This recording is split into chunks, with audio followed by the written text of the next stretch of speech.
Welcome to In the Trenches, where entrepreneurs, artists, writers, designers, inventors, warriors, and leaders share their stories of doing the hard, creative work that impacts all of our lives. Let the journey inspire you to do something worthwhile, build something bold, and create your life's work. And now, your host, Tom Morkis. Welcome back, everyone, to another broadcast of In the Trenches. I'm really excited to have on today's show Cloris Kylie of ClorisKylie.com, who is a performance coach and branding expert. And in particular, we were going to kind of dive into list building and strategies to kind of build an audience, which I think is kind of one of the fundamentals of business, and kind of, in my opinion, it's one of the reasons I've been able to have so much success in a relatively short amount of time, was because I was able to build an audience. So I'm excited to have her on the call to talk us through how we can improve our list building strategies and things like that. So Cloris, thanks so much for being on the call with us today. Well, it's an honor. Thank you so much, Tom. Yeah, for sure. So before we dig into the topic of subscribers and list building and stuff like that, let's backtrack a little bit. Tell us a little bit about yourself and how you got into this line of work.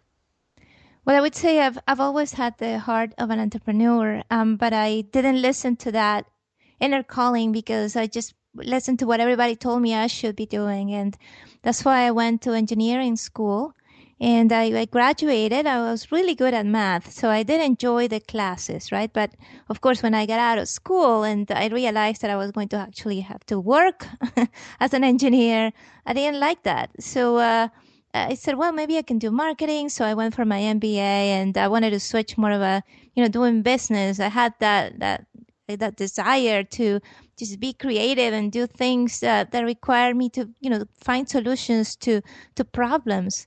And I did go into the corporate world for a few years. And that's when I realized that it just wasn't for me. And there was something else that I wanted to do. I didn't know at that time what that was.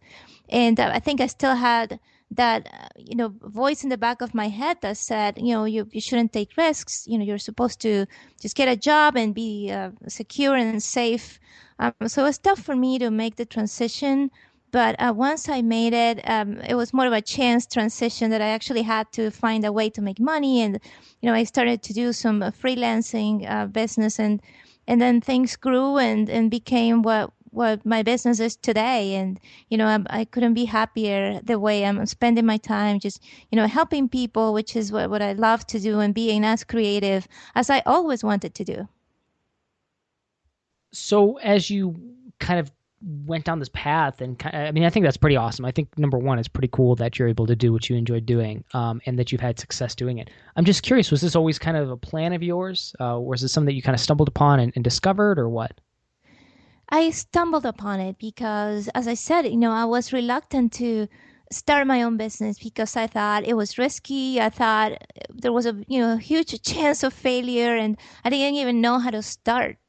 So when I said, well, I have to find something to do, and I'm in between jobs. I had left my job just because I was pretty unhappy in it, and I was looking for something different. And then a friend of mine said, my daughter needs help with math. She's graduating from high school, and she's taking calculus. So so much math, you could help her. I said, all right, I'll do it. So I started doing that, and I enjoyed just working with people, like just helping her do well in class. And soon after, I had all these students who wanted my help, and I expanded my business at that point. I said, this is making money. I can expand this. I created an SAT and ACT business, just helping students with test prep. I expanded that to grad school. Then I expanded that to job search to help people who were looking for a new job. And, most recently, just helping authors and coaches, entrepreneurs who are, want to share their message, how to do it well, how to grow their list, their subscriber base, and their client base. So I think it's been an evolution, but the common denominator, Tom, is that I'm making a difference in one person at a time, and that's what fulfills me. Like, that's what gives meaning to my life. It's very cool. And I'm on your website right now, and I see that you've been on TV a number of times, and it seems like you kind of been all over the place, like in some context, both in TV and then blogging and stuff like that, guest posting. So tell me a little bit about I'm really curious, how do you line some of that stuff up? What I would say is a combination of persistence, dedication, and just knowing the right way to approach these people. And that's why, like, because I made a lot of mistakes. So don't think that I started out and everything was working perfectly. I made so many mistakes, Tom, and I learned from my mistakes.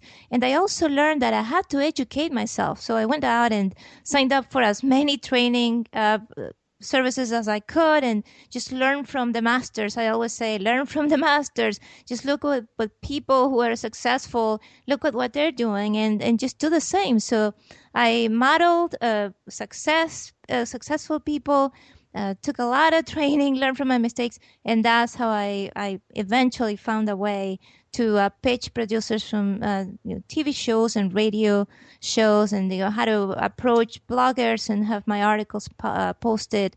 And I think that has been instrumental in the growth of my business and of my list, because when you start out, I mean, who do you have? Your friends, maybe your family, all co-workers, all the people you have for your list.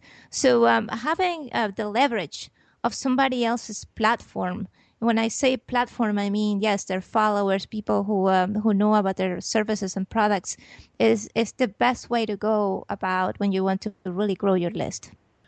Really interesting stuff. I'm curious, though, did you have any major takeaways from actually pitching a TV show? Because I work with a lot of authors, and I'm very curious about this myself, like if it would be possible for me to connect people who are coming out with books or coming out with products to television. How would I go about that? I'm just curious if you have any insights for me that I can take away before I, try something like that. Oh, yes, definitely. Well, the first thing you have to realize is that if you have a book, for example, it's not your book is not the only topic of conversation you have to approach a TV producer. There's a lot you can do with your message that leads to the book. So don't see yourself as somebody who's like pitching a book or promoting a book. See yourself as a messenger, somebody who has some expertise to share. And as long as your expertise is something that you can link back to your book, then you'll be taking full advantage of what TV shows have to offer. So the best way to do this is, well, first of all, go through your book or through your content, your programs, and just say, okay, what kind of experience and expertise I have that applies to current events or to events that are targeted to the audience of the show. Because it's important to really know the show. Some people just try to pitch, I don't know, some show they have never watched, right? So you really have to watch the show, know their audience, and know what they need. And then try to link that to your experience and to any current events. So when you're timely, and that word is so important, to be timely, and then you send something that is just perfect for the current news or perfect for the time of the year. If the holiday season, then what is it that you have to say that will help people get through the holidays, for example? So anything that is like that will help you get in. Because what happens is producers have a tough job, right? They need to find guests, and they're in short supply. So if they find that you have something of value to bring in, they'll call you. So don't see producers as some people who are trying to avoid you. Know that they want help, and if you are there to help them, then of course they'll take your help and have you be on their shows. Now, something that I'd like to highlight as well is that you need to make the work of the producers as easy as possible. So in my case, I give the producers 3 sample topics that we could talk about. So it's not just one, but 3 sample topics. And then for each topic, I provide talking points and really detailed, kind of like an intro that they can use. So they always tell me, Cloris, this is great. I don't have to really do much. All I do is copy and paste what you send to me, and we're all set. So you're making their work easy. They like you, and that's how you become a repeat guest. Awesome. I'm just taking notes here real quick because I think this is gold, and I hope other people are taking some notes as well. Okay, cool. So, very, very simple but practical stuff. And I think of things a lot that applies to guest posting, that applies to outreach of any kind, is a couple of things that I'll re-highlight. Knowing the outlet that you're reaching out to. That's pretty essential. Knowing kind of what they're after, and in regards to being timely, I think that ties into it. So saying, we know it's over the holidays.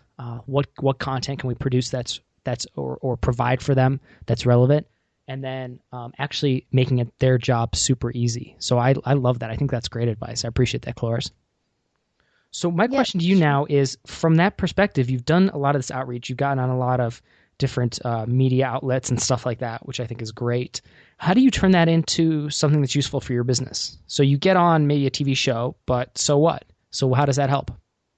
Right. So once you do that, that's how you become visible. And once you're visible, then people become interested in your products and your services. They just want to check you out, right? So the first thing people will do is to go to your site. Now, if you're guest posting, for example, like I post several articles, I have posted several articles on Tiny Buddha, for example. So when I give my bio to Lori from Tiny Buddha, I add a link to my opt-in page. So it's not just send people to your regular website, but to send them to a landing page where they can enter their email address in exchange for something for free that you're offering. So it could be a free ebook or a free training series, something that is of value to your ideal customer. So every time you mention a website in one of these blogs, then that website has to be your landing page. Yes, also, of course, provide your main website, but I would say the landing page is essential. So you have a chance to get people's email address, because that's where the power of this outreach is. The fact that you're building a captive audience. Yes, you could have 100,000 followers on Facebook and 100,000 on Twitter, but if none of those people are on your list, then how can you sell your products and your services to them? What if Facebook decides to shut down your page tomorrow because of some reason that you don't even understand? You don't have control. So the key word here, just like before, a key word is control. You have to control the traffic. You have to control your audience. And the best way to do that is by having an email list. So every chance you have, just send people to that landing page, offer something specific of value, and then you'll start growing your list. Now, in regard to that, actually, I was working today on a free-mium, what they call like a free offering, to help people design landing pages.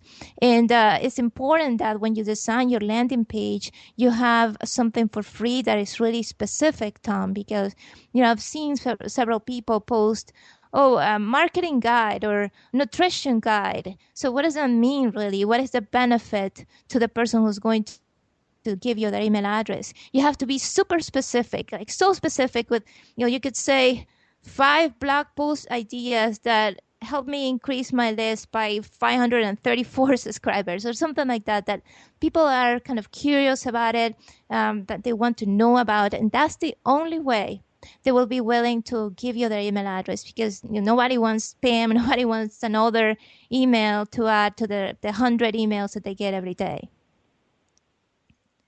Yeah, I'm a big proponent of that. I use my whole website is one opportunity or multiple opportunities to just sign up for different things, all very specific product-based stuff, and I use pay what you want pricing a lot of the time as well, so people can either contribute or not. So it's kind of a little flair on top of the old tried and true kind of lead magnet type thing. But tell me a little bit about this. So I'm looking at your website and I think to myself, well, there are a lot of people who write about topic X, Y, or Z, right?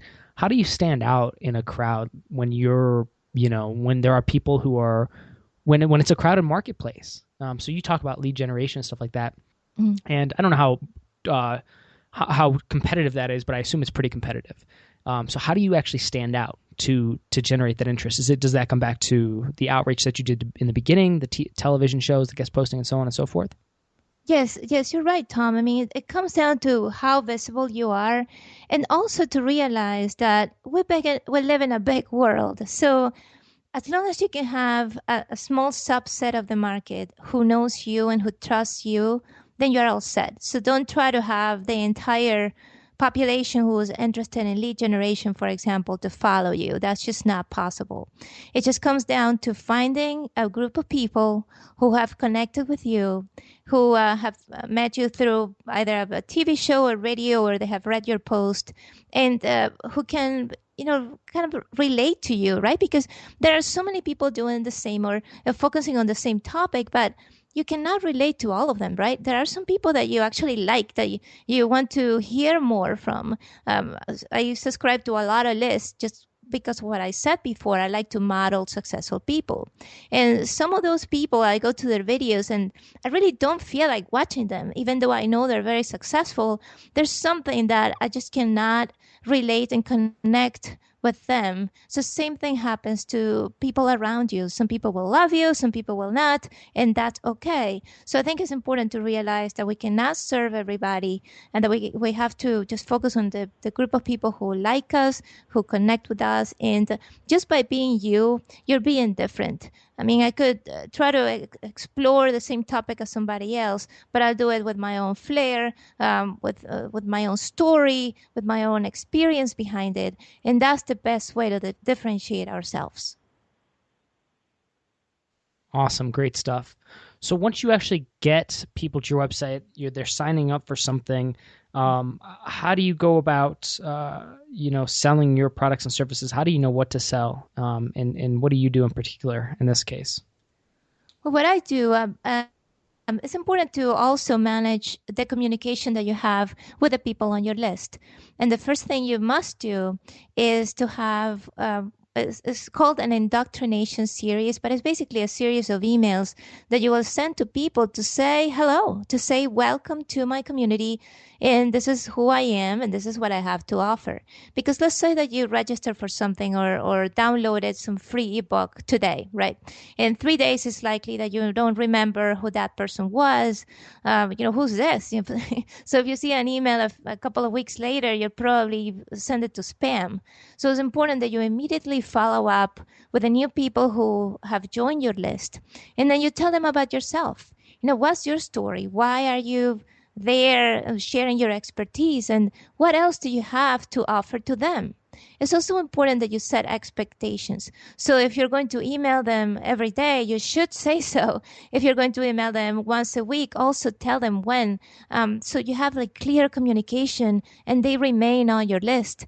Of course, now that you have them, you want to keep them, right? So you have to kind of create that relationship with them, ask for their feedback. And once you have that first series of indoctrination series of emails, then you can do what Ryan Dice calls an engagement series. And that's when you really offer your products and services.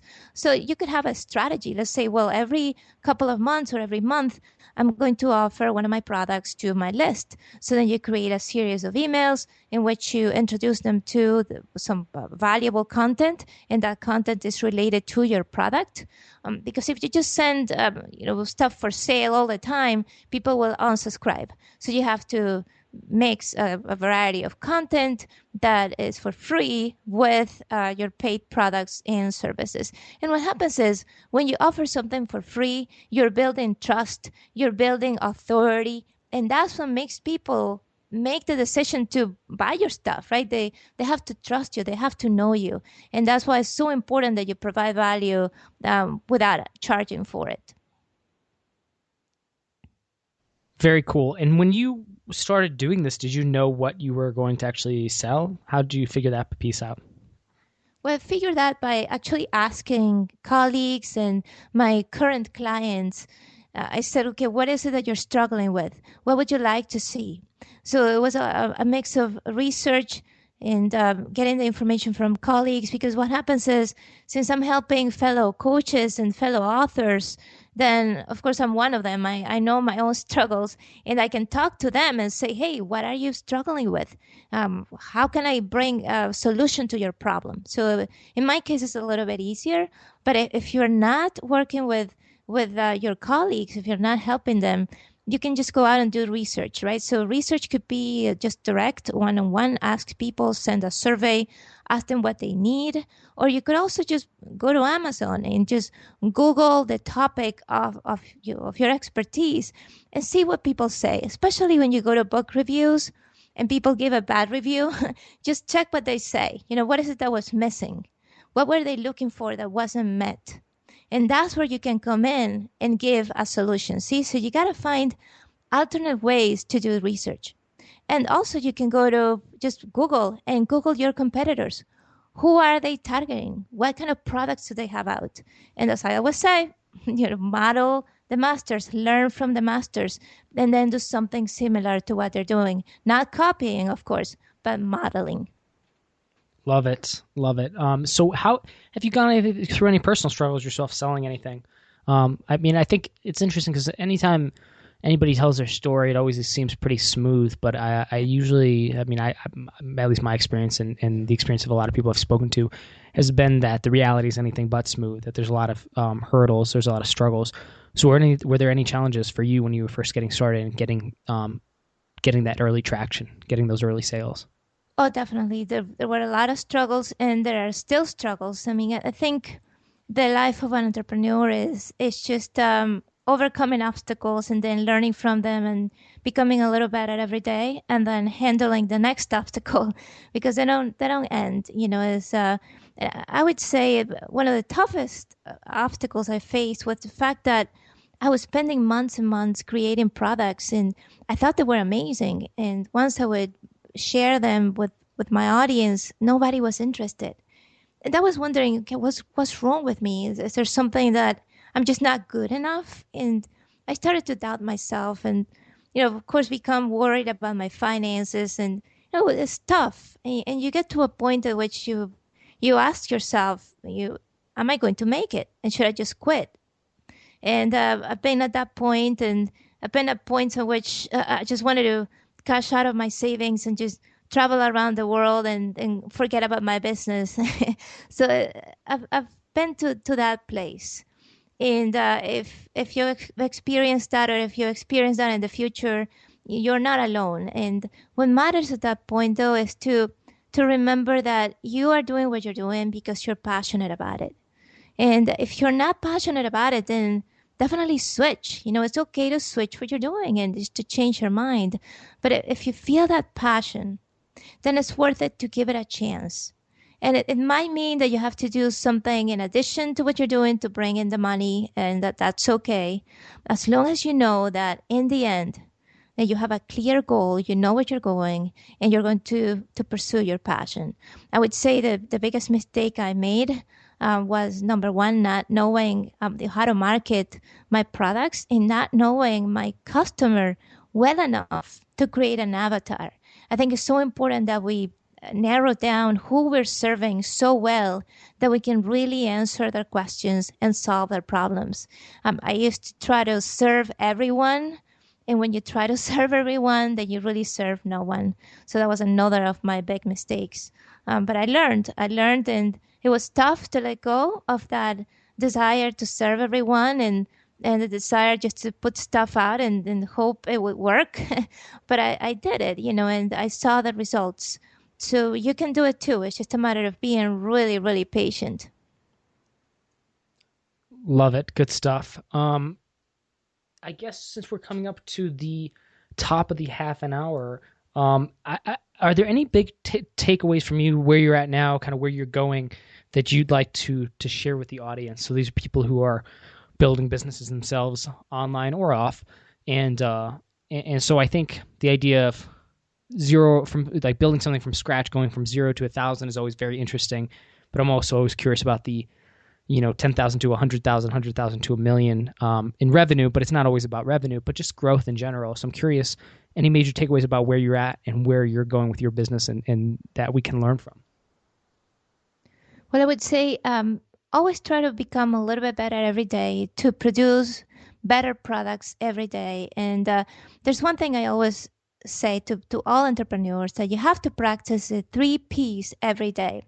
And the first P is to partner. Okay, so you gotta find people who support you, people who might be able to work with you as joint venture partners, or just to support you during this tough road of being an entrepreneur. So partner every day, nourish your current relationships, and find new people to meet, and so you feel that you're part of a community.